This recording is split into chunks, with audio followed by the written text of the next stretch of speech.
Hello everyone, welcome back to another mini blog. আজকে সকাল সকাল আমি ভিডিওটা শুরু করছি বাজারে যাওয়া নিয়ে। আজকে আমি আর মা এখানে চাকদার বাজারে যাব কিছু মাছ মাংস জামাই ষষ্ঠী উপলক্ষে কিনতে।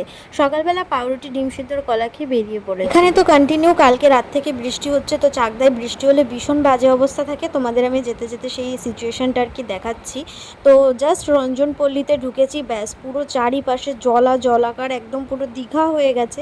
বৃষ্টি হলে চাকদার দিকটা ভীষণ পরিমাণে জল হয়ে যায়, এটা জানতাম, কিন্তু এতটা জল হয় জানতাম না। আজকে আমি ফার্স্ট টাইম মার সঙ্গে মাছের মার্কেটে গেছিলাম, এর আগে কখনো যাইনি। তবে বাবা মাছ কিনে বাড়িতে এসে বলেছিল যে মাছের মার্কেটটা অনেক বড়, কিন্তু আমার যাওয়া হয়নি। আজকে গিয়ে সত্যিই দেখলাম।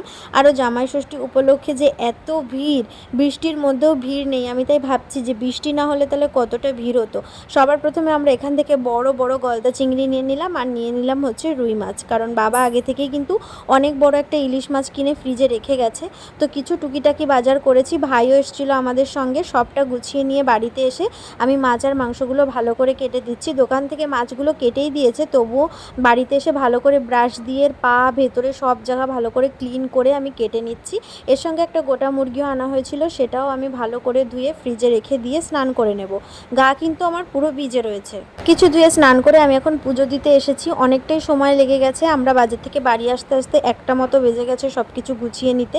এখন পুজোটা দিয়ে দুপুরে খেয়ে নেবো। আজকে দুপুরে সিম্পল মেনু ছিল ডাল আর আলু সিদ্ধ, কারণ এসে আর বেশি কিছু করার সময় পাওয়া যায়নি, তো এইটুকুই রান্না করা হয়েছে। আমি পুজোটা এখন সেরে নিই, যেহেতু বিয়ের পর এটা আমার প্রথম জামাই ষষ্ঠী, তো অনেক নিয়ম আমি জানি না, তো অনেক নতুন নতুন নিয়ম দেখতে পাবো।